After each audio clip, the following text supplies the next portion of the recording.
Hey everyone, this is Andrew Taraskis with WGR Southwest, and in this video, I'm going to show you how to use our new and updated NAL evaluation worksheet.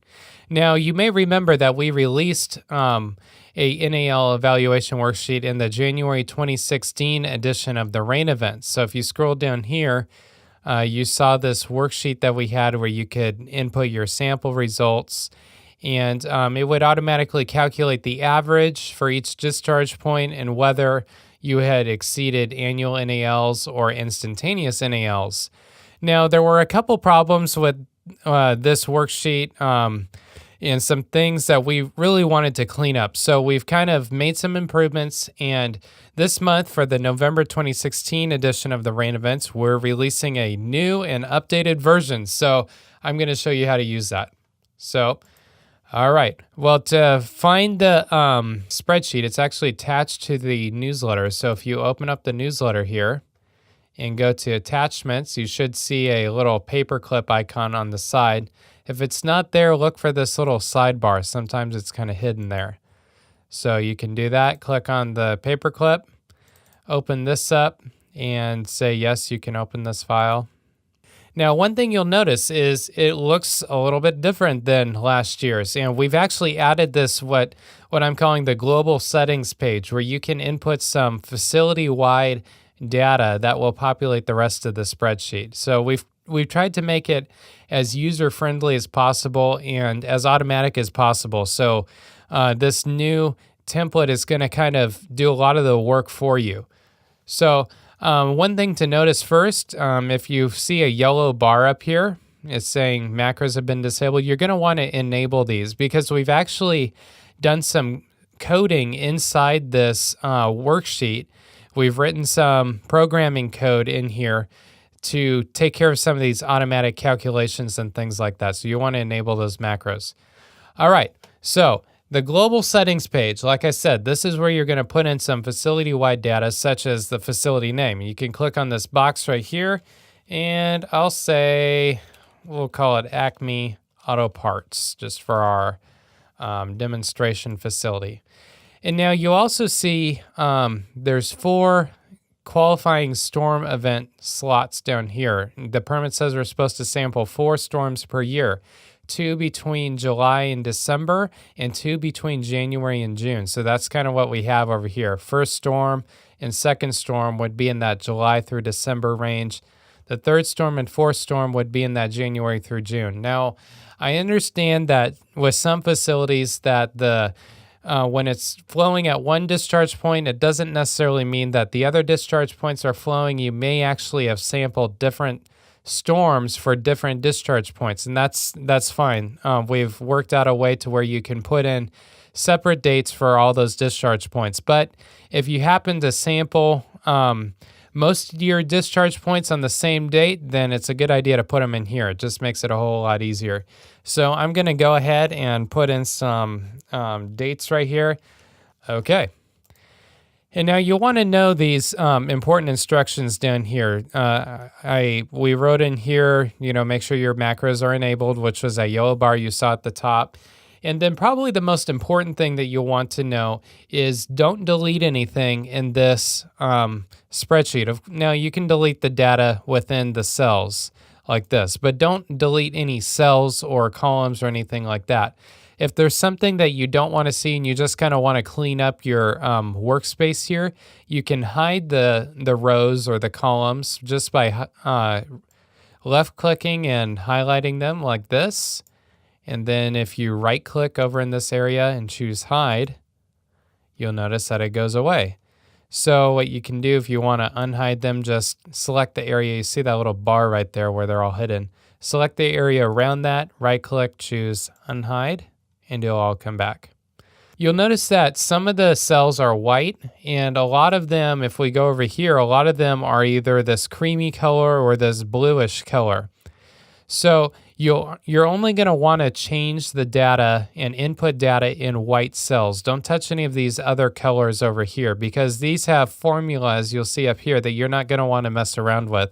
Those are doing all the automatic calculations for you. So just remember, don't delete anything and pretty much only touch the data in the white cells. All right, so let's get started.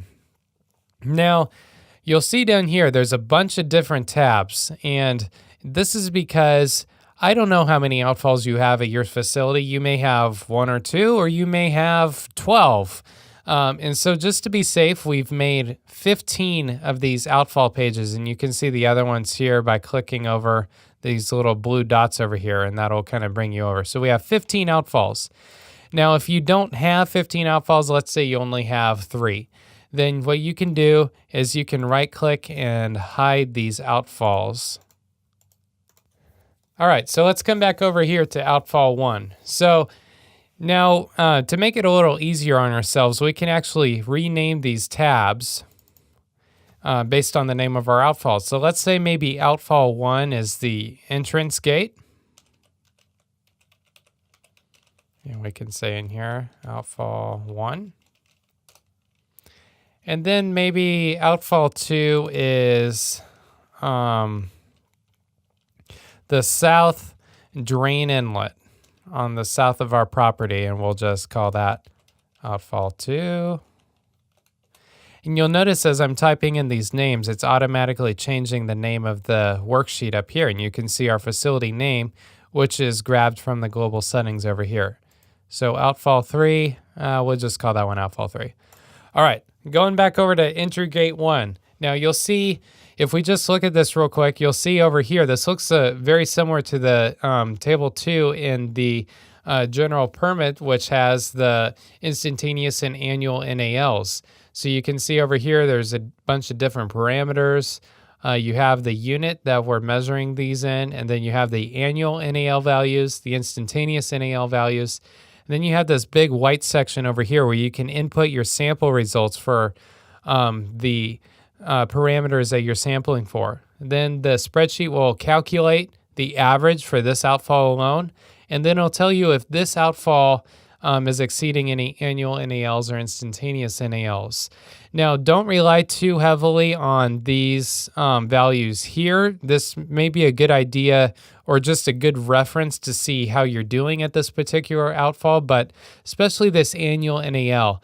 The annual NALs are, it's an average of that parameter over the whole facility. So it's more than just outfall 1. It's actually an average of the, say, oil and grease. It's an average of the oil and grease values for outfall 1, outfall 2, and outfall 3. So depending on what your oil and grease outfalls, or depending on what your oil and grease sample results are for those other 2 outfalls, you may not actually have an annual NAL exceedance.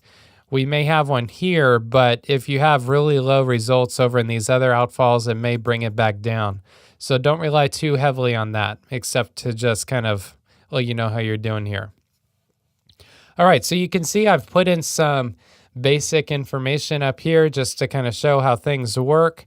Let's say we have let's say our facility also samples for chemical oxygen demand. Okay, and we'll just put in some random numbers here, 120, 110, maybe 250. It looks like we're having some problems with COD. And then maybe 115. Okay, and since we don't sample for any of these other parameters over here, we can go ahead, select those, choose hide, select all of these down here, choose hide, and now we've got a nice clean worksheet to work with. So we can go through here and input some basic data. I'll do this, we'll just call it 7.6 for all of those. All right, now here comes the cool part. So if you go over to this annual NAL Summary tab over here, you'll see that we have all of the facility outfalls mentioned here, and you can also see my computer's doing something in the background. This is actually, the computer's doing all the work for you. So it's running some of the code that we put in here. So you can see the outfalls are automatically updated based on what these tabs are named down here. We have outfall 1, outfall 2, outfall 3, outfall 4, and actually all 15 outfalls are in this spreadsheet, and they're all just hidden up here. You can see the little bar. And we actually don't need outfall 4, so I'm going to go ahead and right-click and hide that. Just remember, you can choose unhide if you have more than those outfalls, so hide. You also have an average, and this is the average that you want to pay attention to because this is facility-wide over here. And then you also have this thing that shows you if you have an annual NAL exceedance and an instantaneous NAL exceedance. And it looks like we have some problems over here. So if we come back over here and we kind of show you what's going on. We have the dates up here. And these are referenced to each of these worksheets down here. Now let's say that outfall 2 wasn't flowing on the 6th. Let's just say that we had to sample this one at a later date than the other ones. Now what we can do is go back here to outfall 2, and you'll notice that in this date right here there's a formula, and this is referencing the global settings tab. Now it's best to leave this alone, but if you need to put in another date just because you didn't sample on that date, feel free to do that. So you can actually click on here and just choose, let's say we sampled it on the 8th of January. And none of the other discharge points were flowing at that point, and this one was, but this is just a demonstration, so let's not get too carried away. All right, so if you go over here, you'll see that that date has automatically updated to January 8th. The other ones are on January 6th. If you didn't have discharge on a particular outfall on a particular day, you can also go in here and just put in no discharge. And then, of course, we wouldn't have any sample results if we didn't have a discharge. And if you come back over here, you can see that it's already updated that to say no discharge, there's no sample results. All right, now here's the really cool thing. If you have, based on the parameters that you have inputted in these different worksheets, you will get a customized view here. So we have our pH, TSS, oil and grease, and COD. But let's say we also sampled for zinc at maybe outfall 3. So if we go in here, right-click, choose unhide, and maybe add in some values for zinc, 0.35, 1, 0.68, and maybe 0.15. If we go back over here, we didn't have zinc before, but hold on a minute, and boom, it just popped up. Look at that. So this table will automatically update and populate based on what you updated in the other spreadsheets here. Now notice that there aren't any white cells here. So this is not a table that you want to be messing around with. This is the table that you can use to reference your data. So you can look over here. Wow, we're really not doing well. We have 3 annual NAL exceedances and 2 instantaneous NAL exceedances. So this will kind of give you a good idea of how your facility is doing. And you can use this to kind of track which outfalls you need to pay special attention to and clean up, and which ones are doing good. So hopefully you guys find this useful. If you have any questions about how to use this, or if something's not working right, please feel free to give us a call at 209-334-5363, extension 107. Or you can also email me at ataraskis@wgr-sw.com.